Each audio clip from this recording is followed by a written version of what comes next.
What do you get when you cross a war scarred assassin, a goblin emperor, a storm blessed slave, and a Yale dropout who sees ghosts?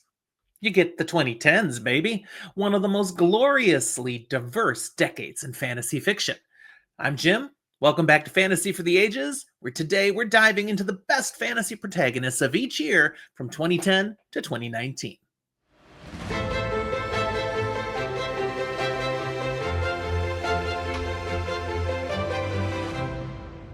Welcome back to Fantasy for the Ages, the show where a father and son talk about fantasy, sci fi, horror, and other nerdy things that we enjoy. And a big welcome to all our Patreon supporters. Thank you for helping us to keep this content coming out through your monthly support. A link down below will show the rest of you how to find us there as well. We'd welcome your patronage.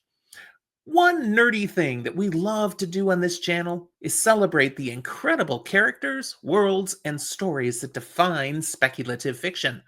This video is case in point, the latest episode in our ongoing series on the best fantasy protagonists by year.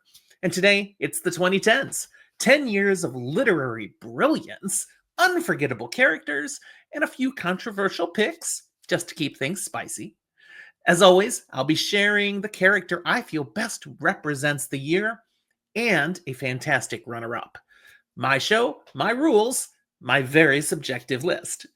But I've done the digging, scoured the fandoms, and cross-referenced the Goodreads mob so you don't have to. Let's dive in and see what the 2010s reveal. For 2010 itself, the best protagonist of the year, in my opinion, is Kaladin Stormblessed from The Way of Kings by Brandon Sanderson, the first book of his Stormlight archive. Kaladin starts as a broken man, a former soldier turned bridgeman, slave, and somehow rises to become a radiant leader, a literal radiant. His loyalty, his guilt, his protectiveness, and let's not forget his flair for dramatic stormlight-infused leaps made him the definitive hero of epic fantasy's rebirth in the 2010s. Runner-up for the year is Logan Ninefingers from Joe Abercrombie's The Blade Itself. Now, that book may have been earlier than 2010, but his fandom roared back with the grimdark wave in the 2010s. So many people just discovered this amazing character in this particular year. Bloody, brutal, philosophical, and always one bad day away from turning into his worst nightmare, the Bloody Nine. Logan's just legendary. You have to be realistic about these things. Moving on to 2011, I bring you the best protagonist as Karsa Orlong from The Crippled God by Steven Erikson, the final book of Malazan, Book of the Fallen. Karsa is a juggernaut of violence and unfiltered ego who becomes something shockingly close to a philosopher king by the end of the Malazan series. In The Crippled God, we see the culmination of a character arc that began with rage and ended with unsettling wisdom. Runner-up for the year goes to Tavor Perrin, also from The Crippled God. Tavor is a quiet storm.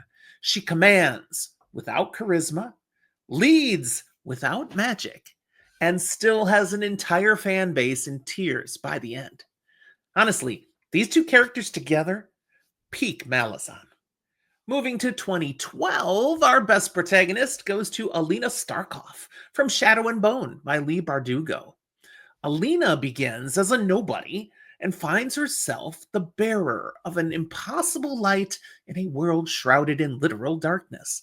Her emotional vulnerability and moral grit make her stand tall among YA heroines. And trust me, the fandom took notice of this character. Runner-up for the year, I give to Selena Sardothien from Throne of Glass by Sarah J. Maas. Assassin, contestant, secret chosen one. Selena's journey may have just started in this book, but even at the outset, her mix of sass, steel, and scandalous fashion choices made her a fantasy standout. For 2013, the best protagonist is one my son fully endorses, Locke Lamora. From The Republic of Thieves by Scott Lynch, In this third installment in the Gentleman Bastard series, Locke is older, wearier, and facing his most personal challenge yet: politics and Sabitha. Equal parts schemer, romantic, and world class liar, Locke continues to walk the razor's edge between lovable scoundrel and tragic soul. Runner up for the year goes to a darker character, but still somehow lovable. Well, for some of us, Jorgang Krath. He comes to us from Mark Lawrence's Emperor of Thorns, the final book of the Broken Empire series. Jorg finishes his rise as the most hated and most compelling teen tyrant in fantasy. Love him or loathe him, there's no denying he stuck the landing. Heck of a book, heck of a trilogy. Way to go, Mark Lawrence. For 2014, our best protagonist goes to Maya Drajar from The Goblin Emperor by Catherine Addison. Maya might be the kindest protagonist on this entire list. Thrown into a brutal imperial court with zero prep, he meets cruelty with compassion and makes competence look noble again. No sword required. Runner-up for 2014, I'm giving this one to Dalinar Kholin, specifically drawing on his character as shown in Words of Radiance, Book 2 of Brandon Sanderson's Stormlight Archive. If Kaladin is the heart of the series, Dalinar is the spine. He's honor-bound, guilt-ridden, and becoming something more than a warlord, a man worthy of binding nations and oaths alike. Shifting to 2015, the best protagonist for this year goes to Wax Ladrian from Shadows of Self by Brandon Sanderson. Wax is like a cowboy Batman meets Sherlock Holmes with allomancy. He's juggling trauma, political headaches, and god-level threats with a dry sense of humor and some very stylish guns. Runner-up for the year goes to Agnieszka from Unrooted by Naomi Novik. She's awkward, earthy, and accidentally magical in the best way. Agnieszka's growth from village girl to thorny forest witch is heartfelt, feral, and fiercely feminist. 2016's best protagonist, I'm giving to Mia Corvair from Nevernight by Jay Kristoff. Mia is vengeance, a daughter of darkness with a sarcastic shadow cat and a kill list longer than most family trees. Her quest for blood and truth is brutal, unapologetic, and deliciously entertaining. Runner-up for the year goes to a very deep character, Essun from The Obelisk Gate by N.K. Jemisin. Mother, destroyer, savior. Essun carries the weight of an apocalypse and still finds room for love and moral choice in a world that does not deserve her. Let's go to 2017. I'll give you as best protagonist for this year, Kel Maresh from A Conjuring of Light by V.E. Schwab. Kel's final arc in this trilogy solidifies him as Red London's bleeding heart. A prince, a magician, a brother, and a man shouldering more than his fair share of magical doom.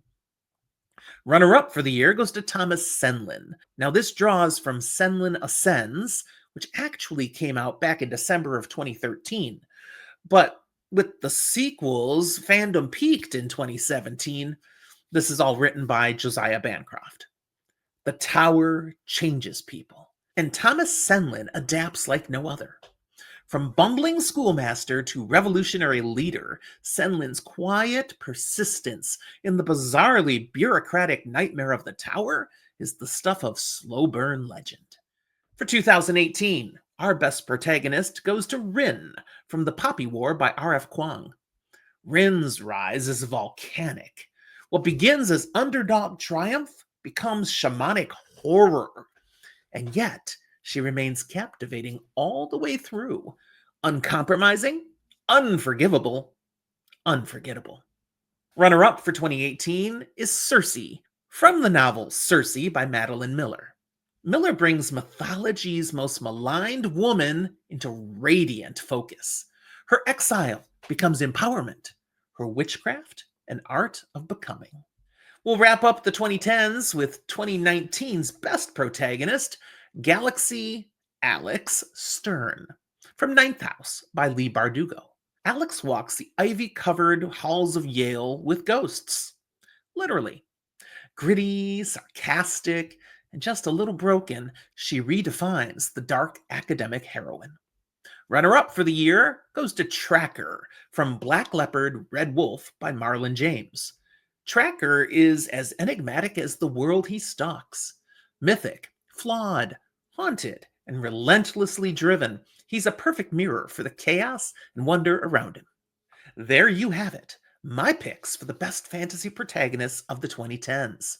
From gods and goblins to assassins and storm blessed soldiers, this decade brought us unforgettable journeys, emotionally rich characters, and more than a few broken hearts.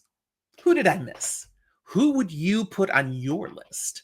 Let me know in the comments. I read them all and I do respond. Give this video a like if you enjoyed it, and don't forget to subscribe to Fantasy for the Ages for more deep dives into the greatest stories ever told. Thanks for watching. We'll talk to you next time.